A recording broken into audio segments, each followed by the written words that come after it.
ओम शांति। 23 सितंबर 2025। बाबा की मुरली का सार। मीठे बच्चे, हर बात में योग बल से काम लो। बाप से कुछ भी पूछने की बात नहीं है। तुम ईश्वरीय संतान हो, इसलिए कोई भी आसुरी काम न करो। हर बात में अर्थात जहाँ पर शरीर की लिमिटेशन आ जाती है। शरीर कभी बूढ़ा है, कभी बीमार है, किसी का बूढ़ा है, कभी बीमार है, या फिर जो है हो सकता है कि वो स्किल जो है वो इस रोल में न मिली हुई हो, तो बाबा कह रहे हैं योग बल से अर्थात आत्मिक स्थिति से जो है वो काम लेना है।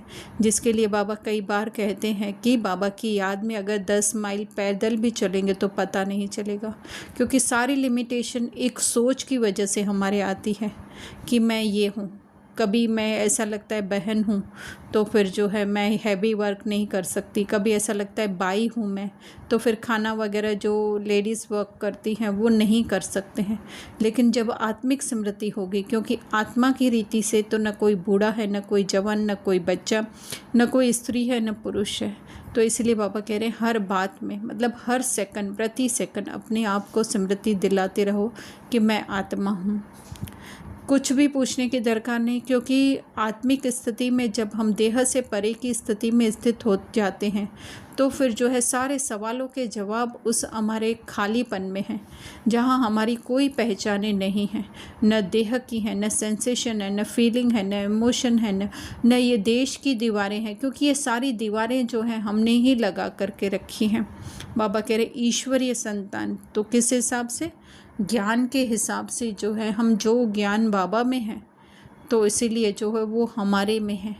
आसुरी काम नहीं कर सकते, अर्थात जैसे बाबा के संस्कार हैं देह से परे रहने के, क्योंकि आसुरी काम भी कब होते हैं, आसुरी काम है ही क्या, ऐसे नहीं कि बाहर से हमने किसी पे गुस्सा कर दिया, किसी को थप्पड़ लगा दी, वो रोल में था, स्क्रिप्ट में था तो हो गया। मतलब इसके लिए ऐसे भी नहीं कि लापरवाह होकर के हम जो आए वो करते रहें। नहीं, एक स्मृति का स्विच हमें ऑन करने का है कि ये देखने वाला मैं नहीं हूँ, ये करने वाला मैं नहीं। तो आसुरी काम ना हो, मतलब अपने को देह समझने का जो है वो काम नहीं होना चाहिए। प्रश्न बाबा पूछ रहे हैं तुम्हारे इस योग बल की करामात क्या है। मतलब आत्मिक स्थिति में स्थित होने की, एक स्मृति का स्विच ऑन करने की, एक संकल्प करने की कि मैं आत्मा हूँ, उसकी करामात मतलब मिरेकल उसका क्या है। तो बाबा उत्तर दे रहे हैं यही योग बल है जिससे तुम्हारी सब कर्मेंद्रियाँ वश हो जाती हैं। योग बल के सिवाय तुम पावन बन नहीं सकते। योग बल से ही सारी सृष्टि पावन बनती है, इसलिए पावन बनने के लिए व भोजन को शुद्ध बनाने के लिए याद की यात्रा में रहो। युक्ति से चलो, नम्रता से व्यवहार करो। तो जितना जितना हम इस देह को जो है अपना नहीं मानेंगे वो तब रह सकता है, क्योंकि बुद्धि में संकल्प तो चलेंगे ही, लेकिन हमें कौन सा संकल्प करना है, ये देह मैं नहीं हूँ, तो कर्मेंद्रिय अवश्य हो जाएगी। अर्थात ये हो सकता है कि इस समय जो है हमारे अंदर जो है वो विकार हो, क्रोध का हो, लोभ का हो, काम का हो, मोह का हो, है ना, कामनाओं का, काम मतलब कामनाओं का हो। लेकिन जितना जितना हम इस स्मृति में रहेंगे कि ये मेरे नहीं हैं तो उतना उतना जो है वो शीतल पड़ते जाएंगे।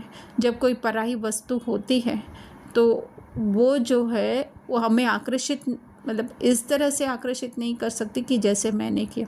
और दूसरा, हम हमेशा उदाहरण देते हैं जैसे कि अगर एक पेड़ है उससे हम टहनी को काट लेते हैं तो उस टहनी को क्या होता है, और प्रोटीन विटामिन जो है वो जड़ों से या फिर कहें बीज से नहीं मिलता है, तो धीरे धीरे वो टहनी क्या हो जाती है, सूख कर उस पेड़ से अलग हो जाती है। इसी तरह से जब हम एनर्जी नहीं देंगे उन संकल्पों को जो देह के प्रति चल रहे हैं तो वो क्या हो जाएंगे, धीरे धीरे करके उनके अंदर की शक्ति सारी निकलती जाएगी और एक दिन क्या मतलब एक समय आने पर जो है वो एकदम शांत हो जाएंगे। योग बल के सिवाय मतलब आत्मिक स्थिति के बनाने के सिवाय जो है हम इस देह से डिटैच नहीं हो सकते। देह से मतलब देह की स्मृति, देह के बांध से डिटैच नहीं हो सकते। देह के बांध से डिटैच होना ही जो है वो पावन बनना है। सारी सृष्टि अर्थात हमारे अंदर के सारे संकल्पों की सृष्टि जो है वो पावन बनती है हमारी आत्मिक स्थिति में। क्योंकि आज दिन तक हम क्या देह के हिसाब से समझते हैं, मेरा बेटा है ना, तो उसके हिसाब से हमने लिमिटेशन में खुद को बांध लिया। तो अभी क्या है कि नहीं, ये जस्ट जो है वो ड्रामा में रोल प्ले करने के लिए मिला हुआ है। तो ये सृष्टि क्या हो जाएगी फिर, मतलब हमारे विचार है ना, कभी और किसी के बच्चे ने कुछ कर दिया तो क्या होगा, उसके प्रति हमको अलग से भावनाएं आएंगी। लेकिन जब पता चलता है ज्ञान के हिसाब से कि ये सब आत्माएं जो है हम इक्वली एक दूसरे के करीब हैं, या हमारे बीच में अविनाशी प्यार है, तो अपने बच्चे के लिए एक्स्ट्रा प्यार और दूसरे के बच्चे के लिए कुछ कम प्यार वो कभी हो नहीं सकता। तो इसीलिए सारी सृष्टि मतलब हमारी एक एक सोच जो है वो पावन बनती है। पावन बनने के लिए वहाँ भोजन को शुद्ध बनाने के लिए याद की यात्रा में रहो। भोजन को शुद्ध बनाना हो सकता है स्थूल भोजन भी हो, कि हमें कहीं बाहर जाना पड़ रहा है तो खाना पड़ रहा है किसी के हाथ का, है ना, तो वो तो मतलब पैकेट वाला या ऐसे बाबा ने कई बार कहा है। लेकिन मेन जो है अंदर के संकल्पों का भोजन जो है वो शुद्ध बनाने के लिए, हमारे दृष्टिकोण, हमारा वृत्ति शुद्ध बनाने के लिए जो है संकल्पों के भोजन को शुद्ध करना है, अर्थात आत्मिक करते जाना है। युक्ति से चलो, है ना, युक्ति से, जो बाबा ने हमेशा कहा हुआ है कि है ना, मतलब इस तरह से कि बाहरी रीति से जो है वो पता न चले, लेकिन आंतरिक हमारी स्थिति जो है वो मजबूत होनी चाहिए, आत्मिक होनी चाहिए, नम्रता से। अर्थात बाहरी रीति तो नम्रता हम लोग फिर भी ऐसे ला सकते हैं, लेकिन अंदर हर एक के प्रति नम्रता, नम्र भाव, अर्थात कि वही फिर से कि आत्मिक भाव हो, या कोई भी दोषी नहीं है, वो है नम्र बनना।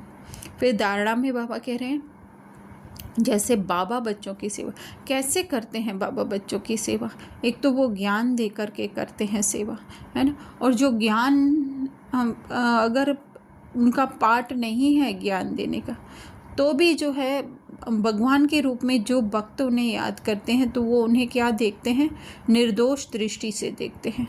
कोई जो है वो मंदिर में कितना भी जो है वो दुष्कर्म करके आया हुआ हो, लेकिन बाबा की दृष्टि हमेशा उसके लिए क्या रहती है कि ये तो जस्ट उसका रोल है, आत्मा तो सदैव हम सब पावन हैं ही हैं।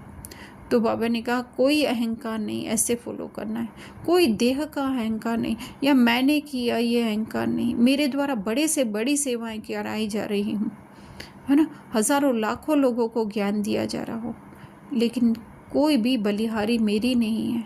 अरे ड्रामा में जस्ट रोल था एक प्ले करने का, है ना, अभी है ना कि जैसे किसी मूवी में जो है किसी एक्टर को जो है वो हीरो का दान करने के लिए दिया जाए, तो क्या उस हीरो को ऐसा अहंकार होगा कि मैंने दान किया? अरे वो डायरेक्टर ने दिया था, उसको देने के लिए दिया था, जस्ट एक जो है वो सीन प्ले करने के लिए दिया था।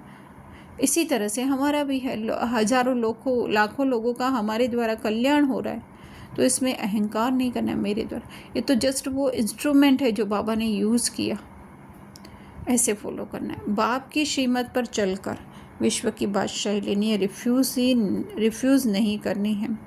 बाप की श्रीमत कौन सी है? आत्मिक दृष्टि, हमारा आत्मिक स्मृति हो, उससे विश्व, अंदर के विश्व की बादशाही लेनी। क्या चल रहा है अंदर? बहुत ज़्यादा गड़बड़ चल रही है, बहुत ज़्यादा गड़बड़, है ना, कि है ना मैंने ये किया, मेरे पास ये है, या मैं ये कर नहीं सकता हूँ, कभी सुपीरियर कभी इन्फीरियर, है ना, उन सब को छोड़ करके जो भी है वो ये जस्ट टेम्परेरी है, पर जो इटरनल में आत्मा हूँ वो तो सदैव शक्तिशाली, सदैव संपन्न, सदैव भरपूर है। दूसरा बाबा कह रहे हैं बापों का बाप, पतियों का पति है, जो सबसे ऊंचा है, बिलवेट है, उस पर जीते जीने उछावर जाना है ना। बापों का बाप अर्थात कि कोई भी है ना, हम कहें कि है ना स्किल है, वो स्किल भी किसके अंदर है? बाबा के अंदर है, तभी उस आत्मा के अंदर आई है ना। और फिर पतियों का पति मतलब जो हमारा पूरा करता है, जो हमें सैल्वेज करता है, स्थूल रीति से बात कर रहे हैं हम लोग, तो उसको भी वो एक्चुअली में सैल्वेज करने वाला बाबा है, उसका रोल बाबा ने उसको हमारे लिए दिया हुआ है। तो बाबा ने कहा उस पर जीते जी, अर्थात ये रोल चल रहा है, लेकिन इस पूरे रोल से ही हम मर जाए, इस रोल को उतार दे। जैसे पुराने कपड़े कैसे उतारते हैं हम और नए कपड़े पहनते हैं, तो इसी तरह से ये अलग अलग संकल्पों के कपड़े जो हमने पहन के रखे हैं, मैं ये हूँ, मेरा ये है, वो सब उतार करके बाबा जो दिया, बाबा ने दिया, ऐसे न्यौछावर जाना है। ज्ञान चिता पर बैठना अर्थात एक एक बात जो है हमारे ज्ञान के हिसाब से हो। कोई संकल्प व्यर्थ चल भी रहे, लेकिन हमें ये ज्ञान रहे कि ये संकल्प भी ड्रामानुसार चल रहे हैं।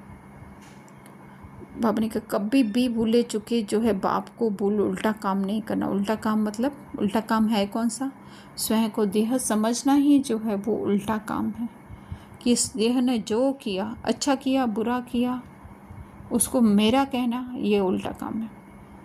वरदान, खुशियों के अखुट खजाने से भरपूर सदा बेफिक्र बादशाह भव। तो कौन सा खुशियों का खजाना मिला है? सबसे पहले खुशियों का खजाना मिला है जो बाबा ने हमें ज्ञान दिया है कि तुम देह नहीं, क्योंकि एक देह का संकल्प होता, एक जस्ट वो संकल्प, जैसे ये रीना एक संकल्प है, ये रीना का संकल्प उतार दिया तो सारी ही परेशानियाँ, सारी ही जो है वो विघ्न जो है वो दूर हो जाएंगे। तो ये ज्ञान किसने दिया? बाबा ने दिया हमें। यही खुशी है। और इस ज्ञान में सिर्फ ज्ञान को बुद्धि में रखना नहीं, लेकिन उसको इम्प्लीमेंट करना, उसको व्यवहार में लाना, तो वो खुशी का खजाना बनेगा। तो बाबा किसी भी परिस्थिति में खुशी गायब नहीं हो सकती। कैसे? जब पता चलेगा ये परिस्थिति मेरी है ही नहीं। किसी भी बात का, प्रॉपर्टी का क्या होगा, परिवार का क्या होगा, अरे जिसने दिया है वो जाने, है ना। परिवर्तन ही होगा ना, बाबा कह रहे हैं। पुराना लेकर के जो है वो हमको नया ही श्रेष्ठ ही मिलेगा ना, क्योंकि इस समय सारी दुनिया है ही क्या, तमो प्रधान। चेंज होनी है सतो प्रधान में, तो नया मिलेगा तो कैसा मिलेगा? ऐसे नहीं सबको नया फर्नीचर मिलेगा, हमें पुराना नहीं। प्रकृति ही सतो प्रधान है, तो सब कुछ श्रेष्ठ ही मिलेगा। तो बाबा कह रहे हैं ब्राह्मणों के लिए सब कुछ अच्छा है, अर्थात जिसकी बुद्धि में ज्ञान है, जो ज्ञान को इम्प्लीमेंट करता है, उसके लिए सब अच्छा है। बाबा ने आपके पास ऐसी बादशाही, कौन सी बादशाही है? स्मृतियों की बादशाही है, आत्मिक स्थिति की बादशाही, अनुभवों की बादशाही है, ज्ञान की बादशाही। तो बाबा कह रहे हैं जिसे कोई भी छीन नहीं सकता, है ना। जिसके लिए वो एक छोटी सी स्टोरी हम बताते हैं कि किस तरह से एक आदमी ने जो है अपने 3 बच्चों को जो है वो एक जो है वो टास्क दिया कि तुम्हें क्या चाहिए। तो एक ने जो है वो पैसे मांगे, और एक ने जो है वो घर मांगा, और एक ने जो है वो ज्ञान बोला, मेरे आपके पास जो भी है वो मेरे ज्ञान में लगाए। तो उसने उससे पढ़ाई की। तो पैसे वाले का पैसा छिन गया, जो महल वाले का महल छिन गया, लेकिन ज्ञान तो अंदर भरा हुआ था, उसे तो कोई छीन नहीं सकता है। तो इसी तरह से ये गुप्त जो हमारे अंदर ज्ञान के, खुशियों के, स्मृति के, सोच के जो खजाने पड़े हुए हैं, उसे कोई भी जो है वो छीन नहीं सकता। स्लोगन दे रहे हैं बाबा, इस संसार को एक अलौकिक खेल और परिस्थितियों को खिलौना मानकर चलो तो कभी निराश नहीं होंगे। तो बाबा हमें जो है, वैसे तो वास्तविकता इस छोटे से सेंटेंस में बता रहे हैं कि ये जस्ट खेल खेलने के लिए ही जो है वो आत्मा, लेकिन अलौकिक है। उस खेल को तो, उस मूवी को तो हम समझ सकते हैं, क्योंकि थोड़ी देर की होती है, लेकिन ये क्या है, थोड़ा समय बढ़ गया है। तो इसके लिए बाबा कह रहे हैं खेल। और उस खेल में भी क्या होता है, उस मूवी में भी क्या होता है, सिर्फ एंजॉयमेंट होता है। अगर हीरो को जो है वो विलन मार रहा है तो भी जो है एक एंटरटेनमेंट जैसा होता है कि अभी हीरो जो है उठा करके इसको पटक देगा। तो इसी तरह से हमारे जीवन में भी जो है वो परिस्थितियाँ आती हैं, लेकिन जो सत्य हीरो है, जो मूल आत्मा हीरो है, वो भी क्या देखती है कि ये भी जो है मुझे एंटरटेन करने के लिए आई ये परिस्थिति, क्योंकि एक ही तरीके की मूवी जो चलती हो तो अच्छी नहीं लगती है। इसी तरह से परिस्थितियां जब आती हैं तो हम ऊंची स्थिति में स्थित होकर के उसको देखें, आत्मिक स्थिति में, वो मनुष्यता के बान में नहीं, वो जो हम लिमिटेड अपने आप को माइंड समझ करके, रोल समझ करके जब उसको देखते हैं तो घबरा जाते हैं। लेकिन जो है एक उस उस स्थिति में जब हम स्थित होते हैं, ऊंची शक्तिशाली स्थिति में स्थित होकर के देखते हैं, तो हमें पता चलता है कि ये हमारी जो है वो शक्ति बाहर निकालने के लिए, शक्ति की बाहर तो क्या जागृत करने के लिए जो ये आए हुए हैं। तो बाबा ने कहा निराश नहीं होंगे, अर्थात कि हमें जो है वो डिप्लीट नहीं कर सकती हैं, हमें छोटा नहीं दिखा सकती। अच्छा।